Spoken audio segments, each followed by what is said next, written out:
IPL 2026 season రసవత్తరంగా సాగుతున్న Chennai super Kings అభిమానుల కళ్లు మాత్రం డగౌట్ వైపే ఉన్నాయి. తమ ఆరాధ్య దైవం ఎంఎస్ ధోని స్టేడియంలోకి ఎప్పుడు అడుగు పెడతారా అని కోట్లాది మంది అభిమానులు 1000 కళ్లతో ఎదురుచూస్తున్నారు.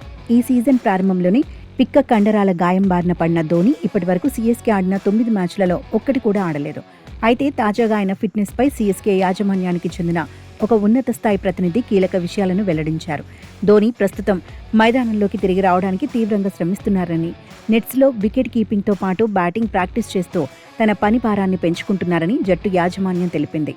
ధోని తన రీ ఎంట్రీ కోసం చాలా కష్టపడుతున్నారు. ఆయన శిక్షణపై పూర్తి దృష్టి సారించారని సీఎస్కే ప్రతినిధి పేర్కొన్నారు. అయితే ఆయన ఎప్పుడు మ్యాచ్ ఆడతారనేది మాత్రం ఇంకా సస్పెన్స్గానే ఉంది.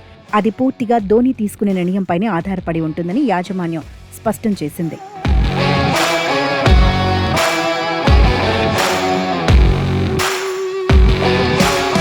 ఎంఎస్ ధోని విషయంలో సీఎస్కే ఫ్రాంచైజీ యాజమాన్యం చాలా స్పష్టంగా ఉంది.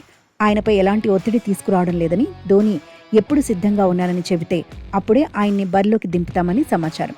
జట్టుకు వెన్నెముక వంటి ధోని నిర్ణయానికి యాజమాన్యం ప్రాధాన్యత ఇస్తోంది. 19 ఏళ్ల ఐపీఎల్ చరిత్రలో చెన్నైకి 5 టైటిళ్లు అందించి 10 సార్లు ఫైనల్ చేర్చిన ఘనత ధోనిది. అందుకే ఆయన్ని ఒక్కసారైనా పసుపు రంగు జెర్సీలో చూడాలని ప్రపంచవ్యాప్తంగా ఉన్న అభిమానులు కోరుకుంటున్నారు. మైదానంలో ధోని లేకపోవడం సీఎస్కే ప్రదర్శనపై తీవ్ర ప్రభావం చూపుతోంది.